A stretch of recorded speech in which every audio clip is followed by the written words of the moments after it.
Today's webinar is hosted by us. So everyone got it. Today's webinar is hosted by us, the New York State Network for Youth Success, where I proudly serve as the CEO. Also with support from the National Conference of State Legislatures and the partnership of the Council on Children and Families. The Network for Youth Success is dedicated to building a youth-serving system that increases the quality and availability of after-school and expanded learning programs and supports all programs that promote young people's intellectual, social, emotional, and physical development outside of the traditional school day.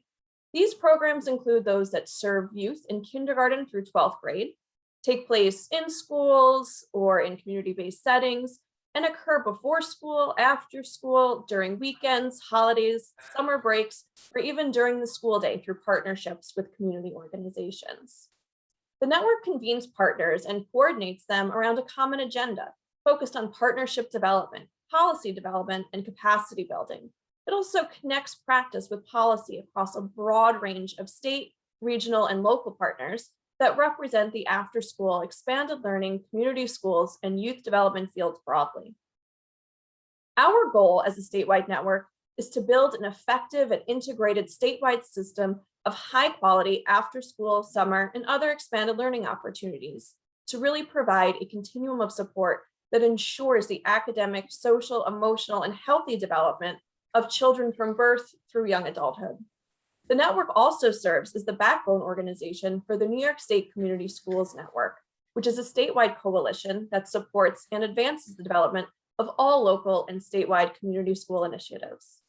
You will also see that our webinar today is branded with our Power of Three logo. So I just want to pause there real quick and see if we can just take a few seconds to type in the chat what you think Power of Three means for after school and why do we call it that?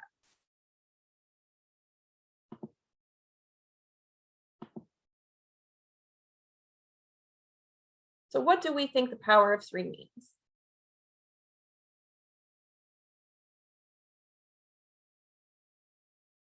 Parents Community School, great, definitely one of them. So the Power of Three campaign is our public awareness campaign, really to educate New York residents and elected officials on the benefits of after-school, summer, and expanded learning opportunities. So the Power of Three campaign focuses on the next 3 hours of a student's experience after the school day ends, which is normally around 3 p.m. It also elevates how the 3 different types of expanded learning opportunities, that is after school, summer, and other expanded learning programs, benefit young people and their families in 3 main ways, which we will go over shortly. So on today's webinar, we're going to learn more about the current landscape of after school, summer, and expanded learning opportunities, especially amid COVID-19, how these programs are supporting communities most impacted by the pandemic, and how the state can prioritize investments towards expanded learning opportunities. So this webinar will also provide the opportunity to familiarize yourselves with the Kids Wellbeing Indicator Clearinghouse, also known as the KWIC Map, and how after-school program information on the map can help you as a legislator, school official, funder, or even an after-school provider in your daily work. All of the links and resources that will be discussed today have been compiled in a resource document, which we just put in the chat. Please feel free to use the chat box to ask questions throughout the webinar, and we will do our best to address these questions at the end as time allows. In the case that some questions are not answered, you can email our policy director, Trudy Morgan, at trudy@networkforyouthsuccess.org. Today, we are joined by Kate Bone, who will help orient us to the KWIC platform, which is a public one-stop shop for planning and community assessment with population indicators and an extensive local mapping tool. But before I turn it over to them, Gabby, our network policy coordinator, is going to set the stage by giving us an overview of the current after-school landscape in New York. Also, please take a moment to introduce yourself, your name, your role, where you're joining us from in the chat box so we can get to know you a little bit better. Gabby? Thanks, Kelly. So we know that after-school programs have an incredible impact on the lives of students, families, and communities they serve. As trusted partners, after-school, summer, and expanded learning programs have long provided a safe space and environment for children to be cared for and high-quality supplemental education to mitigate learning loss, while helping caregivers give balance work and family. These programs provide protective factors against risky behaviors, such as substance abuse and misuse, through the development of protective or resiliency factors, such as school connectedness, self-management, self-awareness, and quality peer relationships.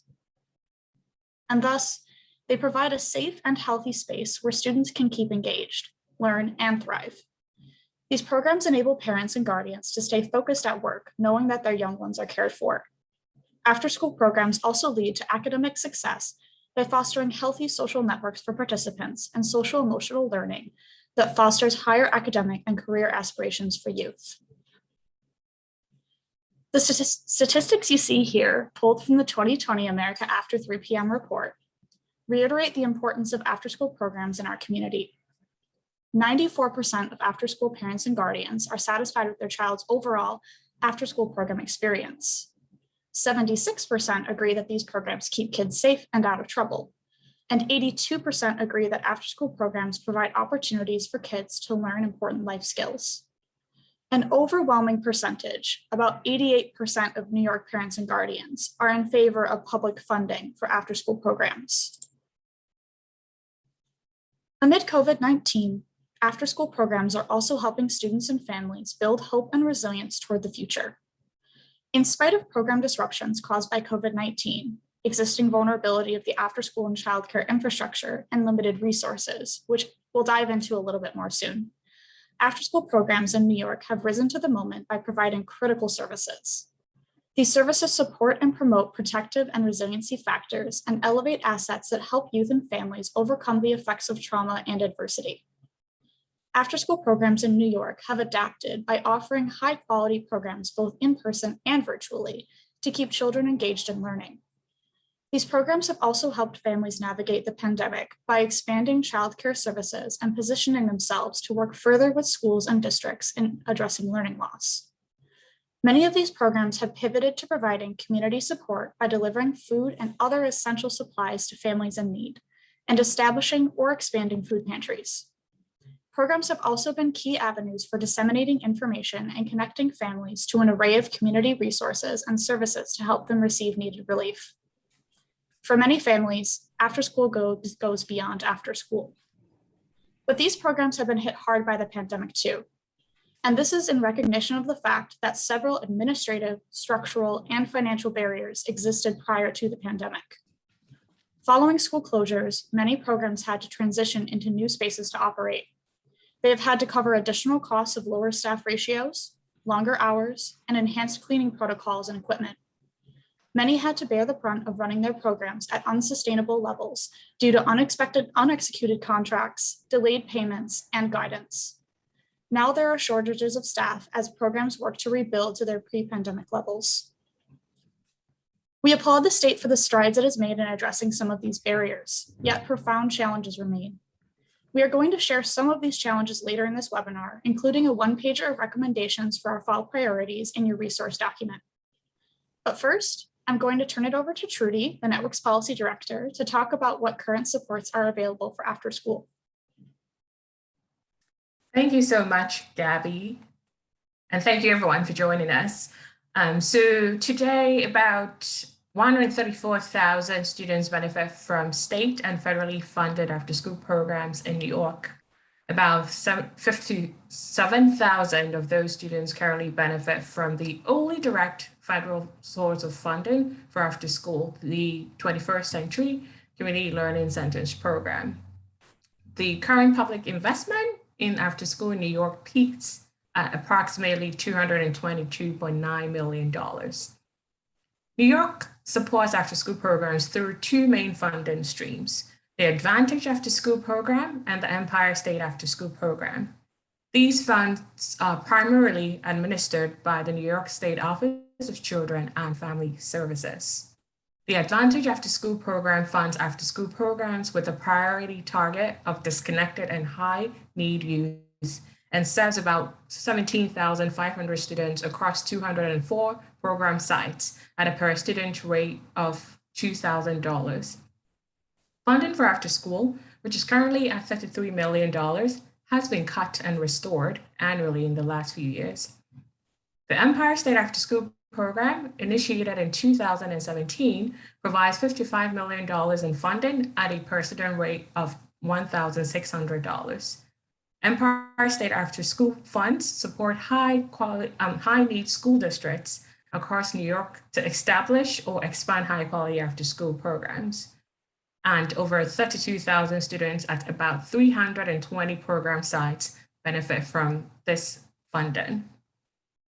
The Extended School Day School Violence Prevention and Extended Learning Time grants are both administered by the New York State Education Department and help fund some after-school programs at $24.3 million and $21.6 million, respectively. And the Youth Development Program, which is funded at $15.6 million, also supports after-school programming. And as mentioned earlier, 21st Century Community Learning Centers program is the only direct federal funding source for after-school programs, providing about $95 million in funding for New York. While New York has made important investments in after-school summer and expanded learning programs, it still falls short of the amount of funding that is needed to ensure that the 1.6 million students who would participate in an after-school program, if one were available to them, are able to do so. For every child in after school in New York, 4 are waiting for an available program. And as mentioned earlier on by Gabby, profound challenges remain for the field, with after school staff shortages being most paramount. And so firstly, New York has to mitigate barriers to sustaining and expanding the after school workforce. Many after school professionals who are part of the resilient childcare workforce are often underpaid due to low per student rates.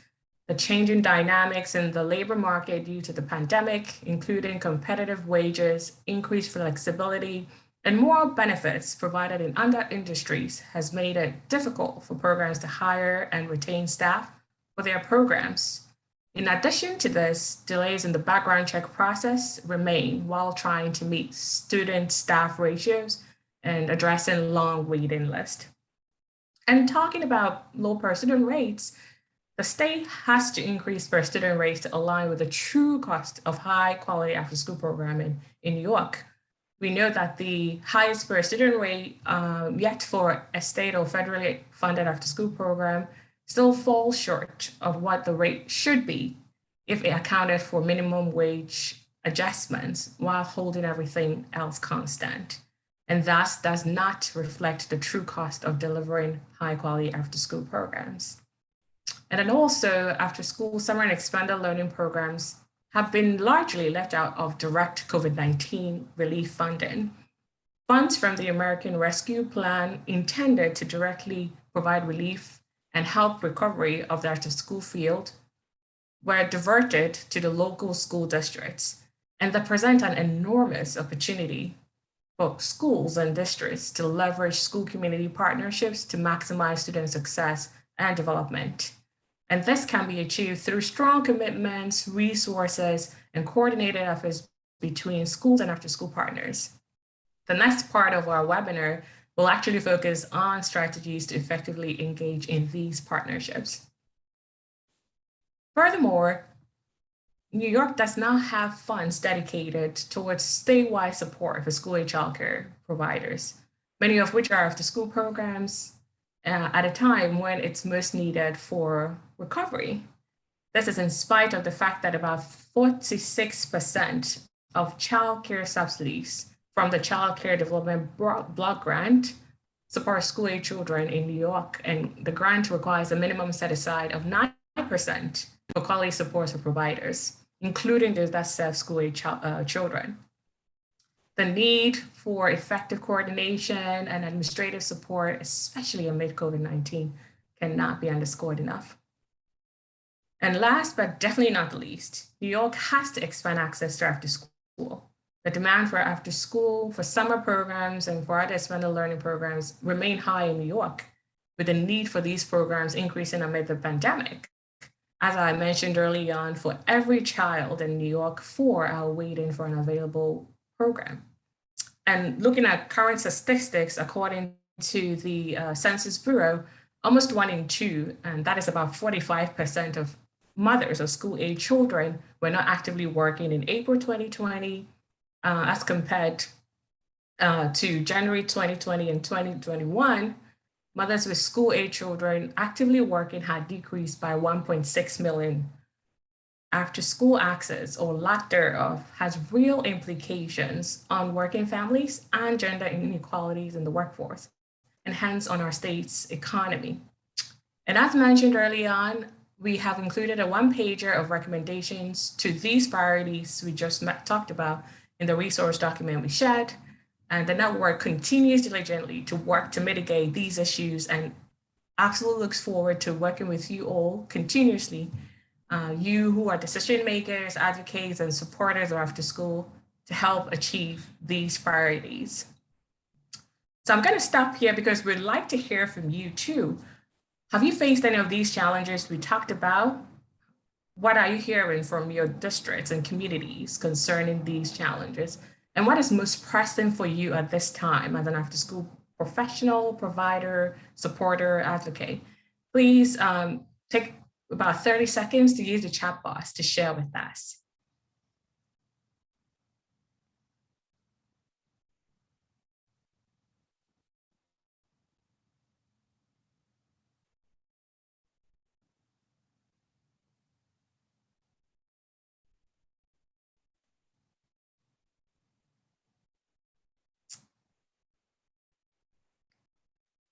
Great, I see there's an echoing of the staff shortages in the chat box.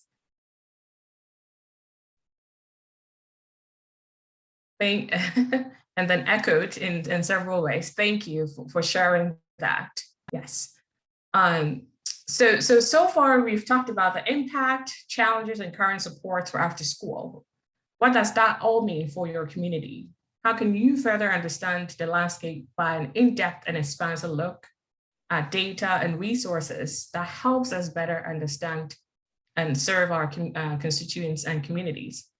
I'm going to stop here and then shift gears and turn it over to Kate to talk a little bit about the KWIC tool. And so Kate, over to you.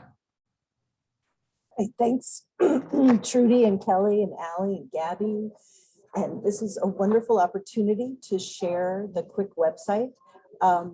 So I would like to share my screen to go to the website. Thank you.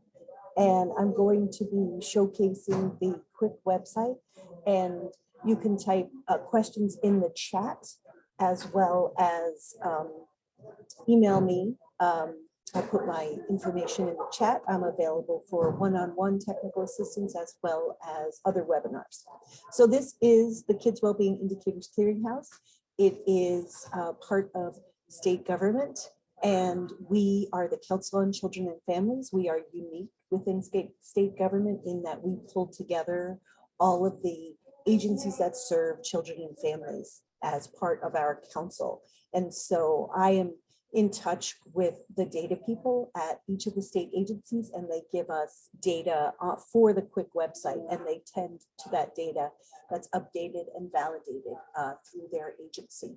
So there's several ways to get to the data. These buttons on the left are live. You can go right to the indicator data. You could go to county reports, and you can go to our data tools. I'll be going to the data tools, the mapping in particular today. I also want to draw your attention to the Get Data tab. We have just added a new feature over the summer, the 2021 summer. We've added the city and town report. So that is new for us. We've definitely have county data all over the state. We have borough data for New York City, and we're very excited to offer the city and town report. So I will just showcase that for Jefferson County. And you can select any town or city within Jefferson County, looking at their particular data that we have on the KWIC website. So again, we have data about the demographics, vacant housing, race and ethnicity for these towns and cities. We also have the age group for children under 18. in single years. So we're very excited about that. This is a new feature, so I wanted to be sure to show you that. Our data that we gather from state agencies are grouped in what we call life areas. So we have economic security, physical and emotional health, education, civic engagement, bit of a misnomer. For now, those data have changed quite a bit based on raise the age. We do often include positive data as we talk about indicators for the community, but right now these are mostly our arrest data. In families, we have foster care information, and in community, we have the index crimes as well as some information about the population in poverty, vacant housing, and looking at adults over 25 that have a high school diploma. So our physical and emotional education, emotional health category is the largest category. We have a wonderful relationship with the Department of Health, and they share all these data for children and parents mostly, for maternal health, and we're looking at different age groups for asthma hospitalizations, mortality, the STD rates for males and females. So we have a lot of data here for you to dive into for your area. I definitely wanted to put your attention to the economic security data for poverty, SNAP benefits, public assistance, Social Security, for children, and free and reduced price lunch. So definitely, if you are looking for data, this is what an indicator report looks like. Right off the top, you see a graph of all the counties. It's comparing 2010 with 2019, and you'll see that some counties have the orange 2019 data bar much higher than the blue bar of 2010. We also have the ability to download this data, create a quick view, which is a PDF that you could put into a PowerPoint or use as a handout. We have all of the counties listed here alphabetical under New York State and New York City. We also calculate rest of state, which is a unique New York State indicator where counties outside of New York State could compare themselves to this rest of state indicator, which sometimes makes more sense to compare themselves to rest of state than to New York City or the state with New York City data in it. What we also have is a graph builder, and I've chosen the SNAP benefits because we do have almost 20 years of data that I want to show you. And when you graph data, you can see the trends. And so I'm going to graph New York State, New York City, and rest of state. And you can see the movement in the SNAP benefits. And this is a benefit that has no limit for how much money New York State can put down. So when people are in need, we are able to offer them this benefit. And certainly you can see that our families have had a great need in the early 2010s, and we will probably see these data go up for 2020 and 2021. We also have these data available in bar charts, which is by year, by region. The trend line above was each color was a different part of the state, New York State, New York City, rest of state. And we also have them grouped together so you could see the trends for New York State, New York City, and rest of state. They usually are quite familiar, but sometimes they do deviate between the rest of state and New York City. I want to get to the map and to show you our elected official boundaries, school district boundaries.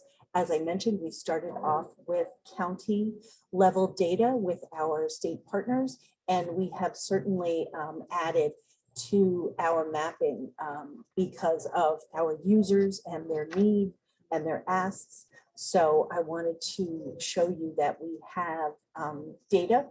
We can use the SNAP benefit again to color the state in terms of data for the highest use of SNAP need with the dark blue, and then coming down in shades for blue. We could also do self-inflicted hospitalizations for 15 to 19-year-olds and look at the data also there per 100,000 youth. And just to give you a sense of our different communities. Low birth weight is also something that a lot of people talk about in terms of where low birth weight happens more often. If we were to look at the assembly districts, we have information about the elected officials here. We also can look at the number of 4-year-olds in each of the assembly districts. We could look at the number of 12-year-olds, perhaps, who would be going to after-school programs. We have after-school programs here in our community assets. I just wanted to show you a little bit more. We have Head Starts, public schools, after-school programs, childcare programs. I'm going to dive into after-school programs and show you. I like to put Amsterdam on the map. And if I don't put Amsterdam, New York, we'll go to Europe. So we need to, you need to type in New York as well. So this is Amsterdam, and we have the data on here for 12-year-olds. I'm going to take the data off, and then we're going to put on the after-school program. So you will see the child swinging icon for after-school programs. And you can see what the capacity is and where they're located. There's also a link for directions if you're looking at it on your phone. And we also have these data on another map that I'll put in the chat that was legislatively mandated, the child care, after school and home visiting map. And that is user-friendly, parent-friendly. We have all of the after-school programs there as well. So if we go to a different part of the New York State, we could go into the Bronx, New York. Again,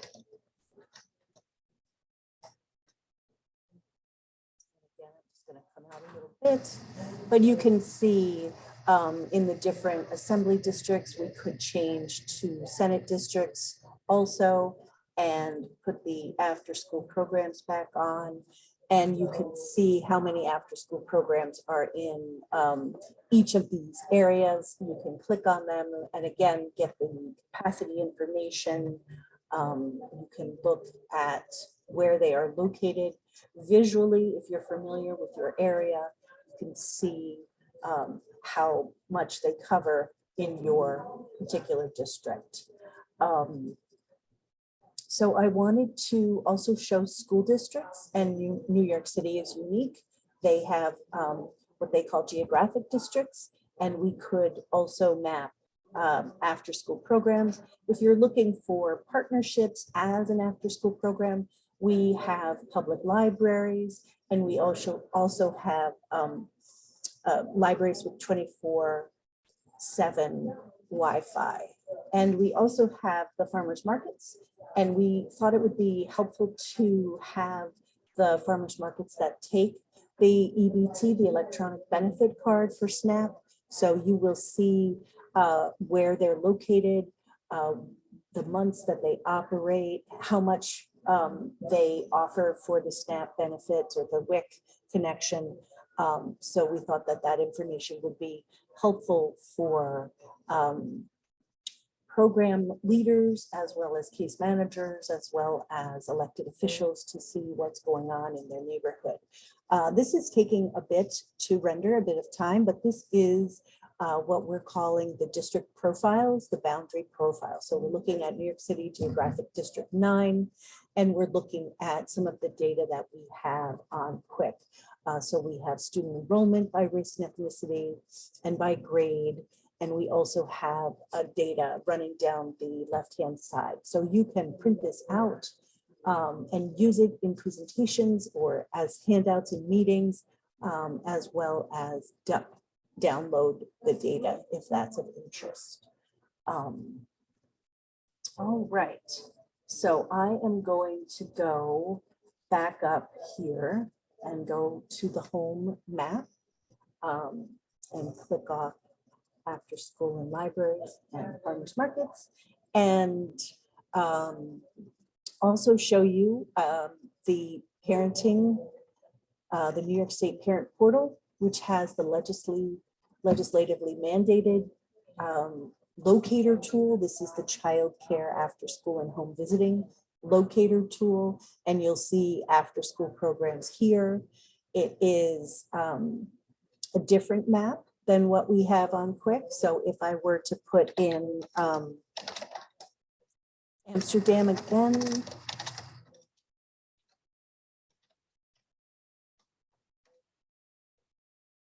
you now see a circle of the programs, and you also see that there are not any within this mile. We can expand the miles and see what the after school programs were in that area. And then you can see that this map hasn't been updated with all of the data on KWIC. So that's something that we will get to in the next few weeks. So I wanted to let you know that we update these maps with data from our state partners. And we have just received a data file from State Ed about the, I think it's expanded school day and violence prevention. So we will add them as well. And then there's information here about the programs, and there's also the car icon for driving instructions, which again, we wanted this to be user-friendly for parents and looking at what other information parents would like. I also was asked to showcase some COVID-19 data. All of the county health departments have the COVID-19. They added new pages for resources. I know everyone is looking at the vaccines now. And this particular Jefferson County has the New York State tracker on their website. New York City has many different data available for folks in terms of testing as well as the vaccine, and then key indicators that they're looking at as well. So there was another website that I wanted to show you, just having a little bit of trouble getting to.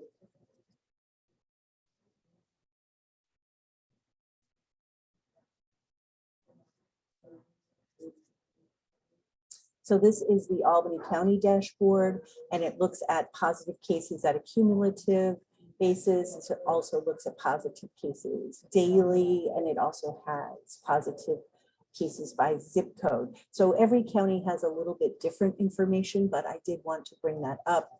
We do not have COVID-19 data on KWIC. We are looking at population data, telling the story about who's living in the community and what are positive and negative risk factors for people. So I think that I covered everything, I hope. I'll put my email in the chat as well as the links. And I know that Trudy's covered this, she's very organized. So I will stop sharing and turn it back to you. Thanks. Thank you so much, Kate, for that great overview. I know you put a lot of work into this, and we are going to be talking a little bit about how this map is helpful for after school.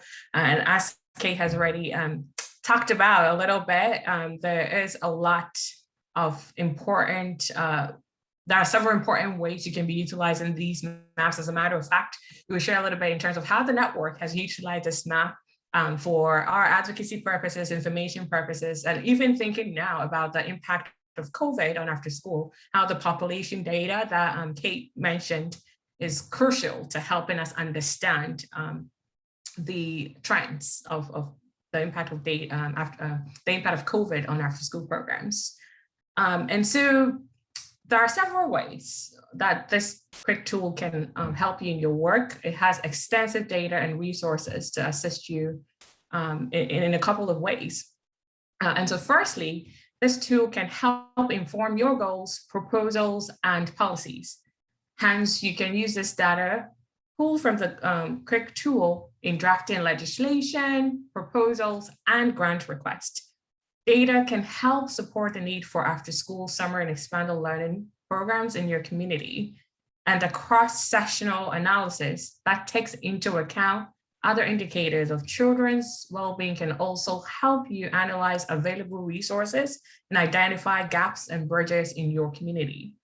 And so, for instance, overlaying the map with museums or libraries near your after-school program, which Kate actually demonstrated, can help you identify potential partnerships and paint a broader picture of the benefits and impact of after-school, summer, and expanded learning programs. Furthermore, overlaying indicators such as poverty rates, along with existing after-school programs, can begin to create a visualization of the areas hit hard by COVID and where there are or are not after-school programs to help the community recover. Secondly, the KWIC Maps can help you find solutions to challenges facing young people in your community. For example, the map can help you identify after-school availability and deserts in your districts and community. It's actually a great way to be able to see that. As a matter of fact, the network developed a brief to highlight the impact of after-school programs as a prevention strategy in 2019.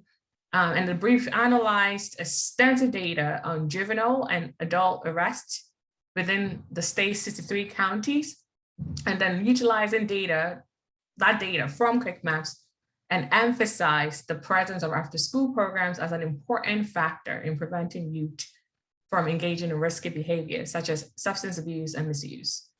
And so this is a really a good example of how we can utilize the data from this map to make that connection between after-school and protective factors and resilience factors.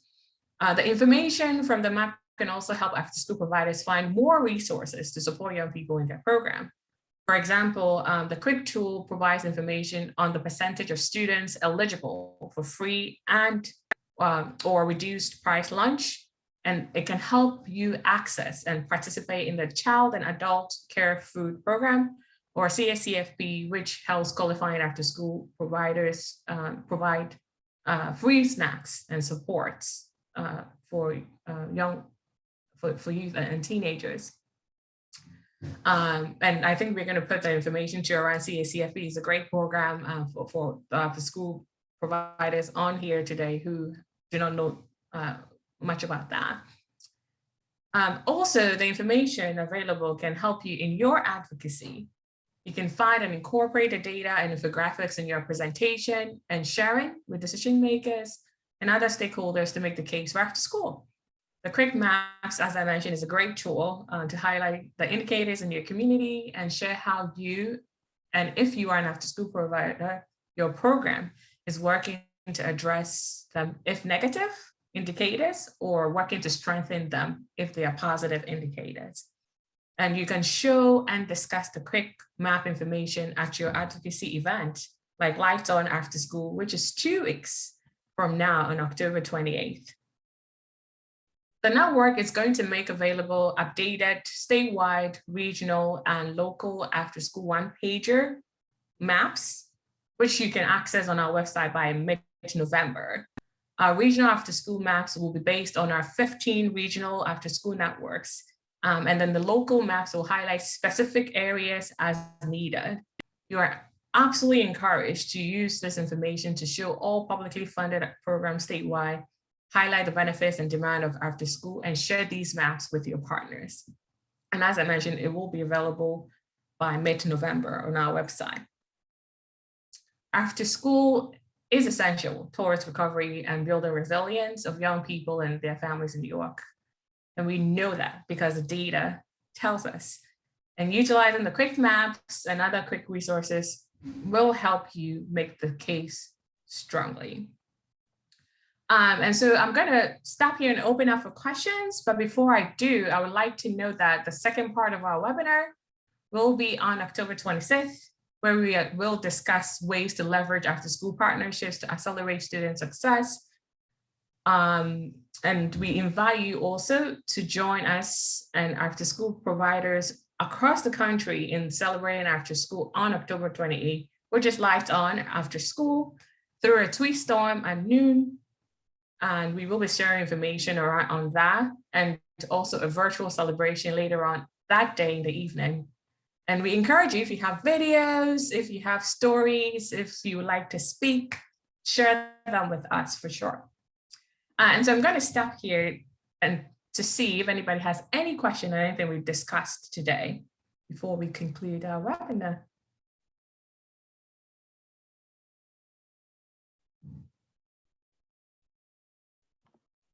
Feel free to unmute yourself or to type a question in the chat.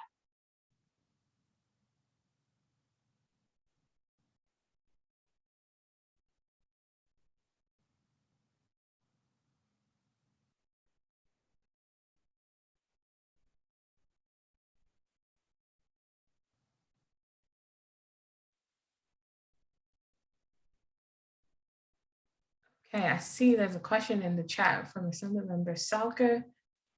Realize we have limited resources, but is there any discussion regarding expanding services to provide on weekends? So that's a great question. You know, and I think we would talk about that a little bit during our second webinar, but we do know that at this point, really, as I mentioned, the school community partnerships is a great way to be able to help provide pool resources and provide support for schools, after school partners, and students. So it's entirely a win-win-win for all. And I do know that, especially amid COVID, several schools and districts have worked with after school partners to find creative ways to address learning loss. I have not heard about some initiatives around the weekends, but I do know that some after school programs, even before COVID, were providing services on such days to help support students. And I'm happy to share specific examples actually with you later after this webinar. And Trudy, I'll just jump in and say that some of the funding streams that we mentioned earlier, the public funding streams on state and federal side do allow for services to be offered on weekends. However, the per student rate that Trudy mentioned for those remains the same regardless of when your program is offered. So getting to that point that you mentioned, Assemblyman, about limited resources, that does make it difficult to offer services during the traditional after school hours, as well as on weekends with no additional funds through those funding streams. So that's something that we're looking at and advocating for as well. Oh, thank you, Mariah. And I know Mariah put in the chat that they actually do offer Saturday programs in Buffalo. And I know there are several programs that do that. Any other question?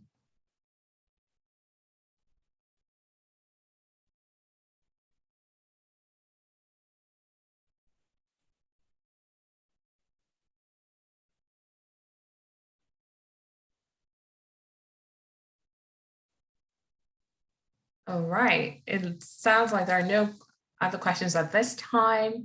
And so I will again reiterate the resource document we have created for you all. It has extensive resources on after school landscape concerning the KWIC Map data. You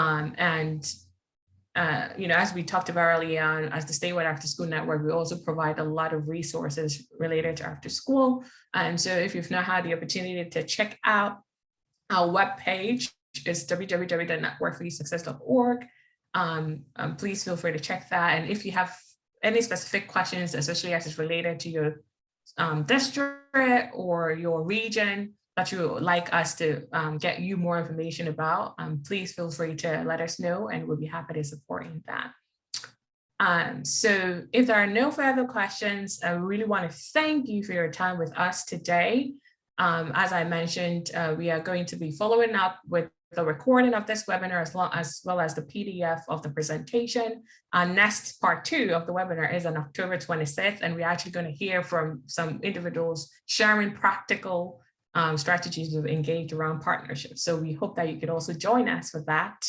And hope you enjoy the rest of the day. But thank you for joining us today.